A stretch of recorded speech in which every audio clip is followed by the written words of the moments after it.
Rise या bottom fishing?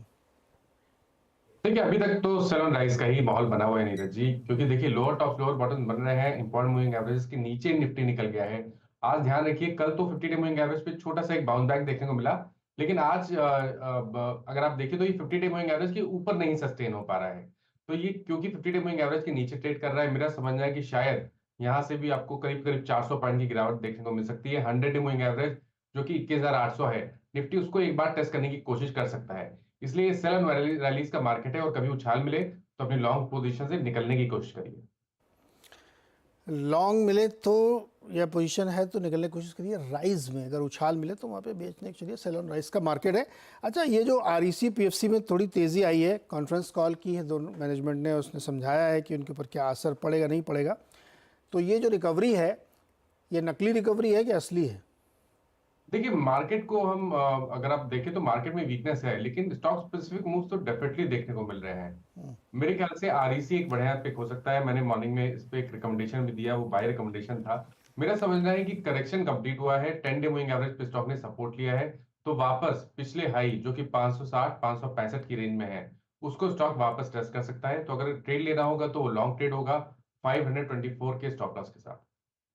Okay, interesting. अच्छा, चलिए अब सवाल लेना शुरू करते हैं। पराग अशर का पहला सवाल है, और ये 2390 शेयर इन्होंने खरीदे हैं टाटा स्टील के, और 600 शेयर खरीदे हैं एनएमडीसी के, 113 और 114 के भाव पर रिस्पेक्टिवली।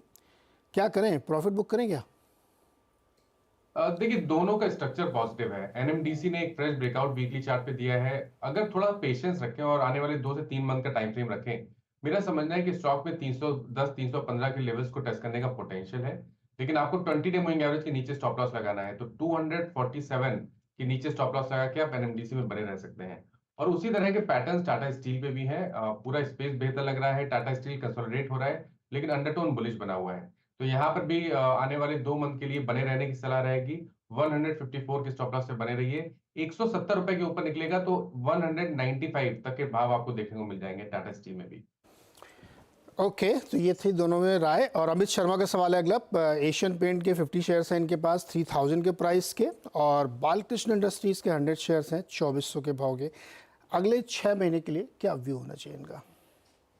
ये एशियन पेंट्स में दिक्कत ये है कि बीच में तो हमने रिकवरी देखी थी, हाई टॉप हायर बॉटम्स का स्टॉक ने कंफर्मेशन भी दिया था, लेकिन 100 डे मूविंग एवरेज के ऊपर स्टॉक सस्टेन नहीं हो पाया। और जब अब आप वीकनेस देखने को मिल रही है, तो 20 डे मूविंग एवरेज के नीचे वापस चला गया है। इंपॉर्टेंट ये है कि जो 2750 के आसपास का सपोर्ट है, वहां ही आपको नजर रखनी है। उसके नीचे स्टॉप लॉस लगा के आप 2 मंथ के लिए होल्ड कर सकते हैं। स्ट्रेंथ तभी आएगी जब स्टॉक 2950 के ऊपर सस्टेन करना शुरू होगा, ट्रेड करना शुरू होगा। बालकृष्ण इंडस्ट्रीज में तो ट्रेंड पॉजिटिव है, हाई टॉप हायर बॉटम का ट्रेंड है, 20 मूविंग एवरेज के ऊपर ट्रेड कर रहा है। मेरे ख्याल से यहाँ पर अगर 2 मंथ का टाइम फ्रेम है, तो 2360 के स्टॉप लॉस से आप बने रह सकते हैं। आई थिंक स्टॉक में पोटेंशियल 2625 के लेवल्स को टेस्ट करने का है।